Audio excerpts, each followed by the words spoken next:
कभी सोचा है कि कुछ बड़े बड़े सेलिब्रिटी लोग रास्ते पर सोते हुए लोगों को अपनी गाड़ी से कुचल देते हैं और उनको अफसोस भी नहीं होता।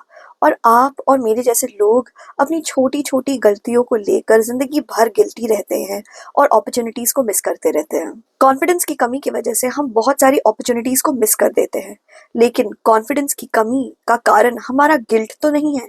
मार्केट में बहुत सारे सेल्फ अपॉइंटेड गुरुज और कोचेस हैं जो ऐसा दिखाते हैं जैसे कि वो जिंदगी में कोई गलती करते ही नहीं है। उनके पास जाकर हम एकदम धन्य हो जाएंगे। लेकिन क्या ये सच है? क्या ये कोई गलती नहीं करते? क्या इनको कभी गिल्ट होता है ओवर ईटिंग का, एक्सरसाइज नहीं करने का और जिंदगी में फेल होने का? मार्च 2023 में इकोनॉमिक टाइम्स में छपे एक सर्वे के अनुसार 50% भारतीय ये कहते हैं कि वो जिंदगी में नाखुश हैं। इतने सारे भारतीय, इनके नाखुश होने का कारण कहीं गिल्ट तो नहीं है? सेलेब लोग हमें अपनी शानदार जिंदगी दिखाते हैं वो कितने खुश हैं और हमें उन्हें फॉलो करने के लिए कहते हैं। और अगर हम उनसे बोर हो जाते हैं और उन्हें फॉलो नहीं करते तो फिर हमारा सिंपैथी पाने के लिए वो कहते हैं कि वो कितने डिप्रेस्ड है अपनी जिंदगी में, मेंटल हेल्थ चैलेंज से गुजर रहे हैं। लेकिन क्या कोई सेलिब्रिटी ये बताता है कि उनके डिप्रेशन के अंदर उनके गिल्ट का कितना बड़ा हिस्सा है? और जो गिल्ट उन्हें हो रहा है वो किन गलतियों की वजह से हो रहा है?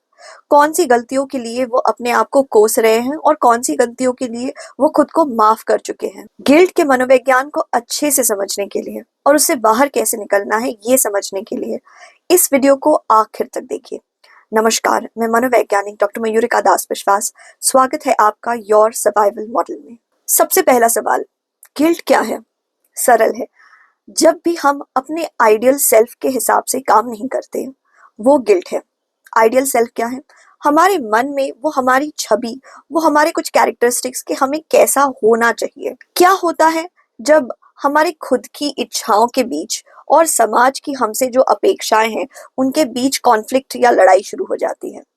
सिगमंड फ्रॉइड के अनुसार तब होता है एक दर्द और उस दर्द का नाम है गिल्ट। हम सभी लोग ऐसे बहुत सारे सेलिब्रिटीज को और नेताओं, पॉलिटिशियंस को जानते हैं जो धड़ल्ले से रूल्स तोड़ते हैं, क्रिमिनल काम करते हैं, लेकिन वो जैसे कि डिनायल में जी रहे हैं। ये कहते हैं कि उन्होंने कुछ गलती की ही नहीं है और उन्हें कोई अफसोस है, ऐसा दिखाई भी नहीं देता। अगर मॉरल स्टैंडर्ड्स की बात की जाए तो जिन सेलिब्रिटीज को आप फॉलो करते हैं वो खुद आपके सामने टिक नहीं सकते, क्योंकि उनके मॉरल्स आपके मॉरल से बहुत ज्यादा कमजोर है। हमारे आज के समाज में ऐसे बहुत सारे पावरफुल लोग हैं जो बिना गिल्ट के आराम से जीते हैं, गलतियां करते रहते हैं, क्रिमिनल काम करते हैं।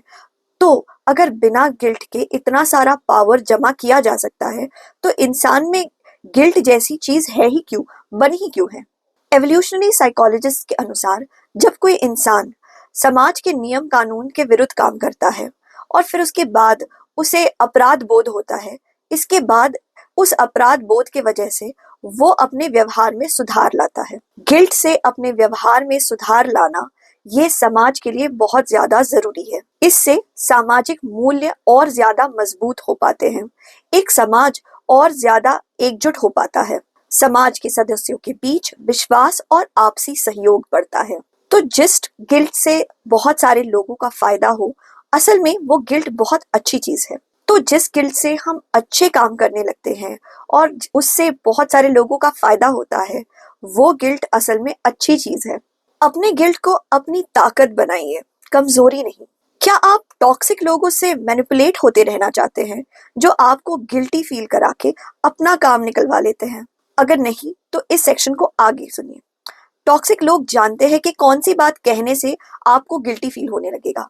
वो आपको गिल्टी फील कराने के लिए कुछ ऐसे डायलॉग्स बोलेंगे और अगर ये आपने सुन लिए तो आपके दिमाग में टै टै टै करके बजर बज जाना चाहिए। मैंने तुम्हारे लिए इतना कुछ किया है और तुम इसका मुझे ये सिला दे रहे हो। मैनिपुलेशन। शायद मैंने तुमसे कुछ ज्यादा ही एक्सपेक्ट कर लिया। गिल्टी फील कराना। भाई, तू ही एक है जिसके ऊपर मैं भरोसा कर सकता हूँ, तू मुझे इसमें अकेला मत छोड़। अगेन ऐसा फील कराना कि आप दूसरों से बहुत अलग है, स्पेशल है, और अगर आप मदद नहीं करेंगे तो आपकी वो स्पेशल स्टेटस छीन ली जाएगी। तुम देख रहे हो मैं कितनी ज्यादा स्ट्रेस्ड हूँ और फिर इस समय तुम्हें अपने दोस्तों के साथ बाहर जाना है। इस मैनिपुलेशन स्ट्रैटेजी में आपको जिम्मेदारी दे दी जाती है कि सामने वाले इंसान के पूरे सुख और दुख के जिम्मेदार आप हैं, जो कि सच नहीं है। हर इंसान अपने सुख दुख का जिम्मेदार खुद है। गिल्ट आपको आपके आइडियल सेल्फ जैसा बनने में मदद करता है, ये अच्छी बात है, लेकिन एक अनरियलिस्टिक आइडियल सेल्फ का होना गलत बात है। अनरियलिस्टिक यानी कि वो जो असली में रियलिटी में हो ही नहीं सकता। जैसे कि आप हमेशा किसी की बात मानेंगे, जैसे कि आप सामने वाले के सुख दुख के लिए टोटली रिस्पॉन्सिबल है, जैसे कि आप हमेशा अपने आसपास के हर इंसान को खुश रखेंगे। ये सारी चीजें रियलिस्टिकली पॉसिबल नहीं है, आप इन्हें कर ही नहीं पाएंगे। और जब आप इसे नहीं कर पाएंगे, फिर उसके बाद आप हमेशा गिल्ट के नीचे ही रहेंगे। जब आप हमेशा गिल्ट के नीचे रहेंगे तो आपका कॉन्फिडेंस कम होने लगेगा। कम कॉन्फिडेंस की वजह से आप बहुत सारे अपॉर्चुनिटीज को अपनी जिंदगी में मिस कर देंगे, और इसके बाद क्या होगा? और ज्यादा गिल्ट, और फिर आप गिल्ट के साइकिल में ही फंस जाएंगे। मैं अपना एक पर्सनल एक्सपीरियंस बताती हूँ। एक बार जब मैं अपने करियर की शुरुआती साल में थी, तब मैं कोलकाता में एक स्कूल में गई थी सेक्स एजुकेशन के ऊपर लेक्चर देने के लिए। मैंने अपने थोड़े बहुत एक्सपीरियंस से यहाँ वहाँ से पढ़ाई करके जो अजम्पशंस बनाए थे कि सेक्स एजुकेशन की क्लास में बच्चे और उनके पेरेंट्स दोनों को होना चाहिए और फिर मुझे बात करनी चाहिए, तो वैसा ही मुझे एक ग्रुप मिला था। और वो लेक्चर इतना बकवास था, आज भी मुझे वो याद आके मुझे क्रिंज फील होता है। क्रिंज वाला एक्सपीरियंस अब भी, मतलब इस वक्त मैं उसे याद कर रही हूँ तो अब भी मुझे क्रिंज फील हो रहा है। तो मैं गिल्टी फील करती हूँ कि क्यों मैंने इतना बकवास और गंदा और घटिया वाहियात बातों से भरा हुआ सेक्स एजुकेशन का क्लास किया था। लेकिन उस एक्सपीरियंस ने मुझे समझाया, बताया कि सेक्स एजुकेशन सिखाना पढ़ाना ये मेरा फोर्टे, मेरा काम नहीं है। इसके लिए मुझे सेक्स एजुकेटर्स के ऊपर डिपेंडेंट होना चाहिए। ऐसा कोई भी काम अगर मुझे मिले तो मुझे उसे सेक्स एजुकेटर्स को दे देना चाहिए। आज भी जब स्कूल्स मुझे अप्रोच करते हैं कि क्या मैं टीनेजर्स के साथ सेक्स एजुकेशन के ऊपर बात कर सकती हूँ, तो मैं उन्हें कहती हूँ, नहीं प्रणाम, ये मेरा काम नहीं है। मेरी फ्रेंड्स हैं जो ये काम करती है, आपको चाहिए तो मैं आपको उनका नंबर दे देती हूँ। मेरी गलती की वजह से मुझे समझ में आया कि मैं कौन से काम के लिए बनी हूँ या नहीं बनी हूँ। हम जब कोशिश करते हैं तब हमसे गलती होने वाली ही है, और गलती से ही हम सीखते हैं, और गलती से ही हम अपने काम को और ज्यादा बेहतर बनाते हैं। मुझे उस लेक्चर के बाद पता चला कि किस तरीके से अपने लेक्चर के लिए अच्छी तैयारी करना जरूरी है, अपने ऑडियंस को समझना जरूरी है, और ऑडियंस के हिसाब से ही कंटेंट हमें उनको प्रस्तुत करना चाहिए। अगर आप मेरे पास साइकोथेरेपी के लिए आते तो मैं आपको गिल्ट से बाहर निकलने के लिए ये 3 सलाह देती। पहला, अपनी मानवीय सीमाओं को समझें और उन्हें स्वीकार करें। हर इंसान में लिमिटेशंस होती हैं। आपकी लिमिटेशंस क्या है, उन्हें जानने के लिए आत्मचिंतन या मेडिटेशन का इस्तेमाल करें। दूसरी बात, अपनी कठोर आलोचना मत कीजिए। हर सिचुएशन, हर बिहेवियर को ऑब्जेक्टिवली एनालाइज कीजिए।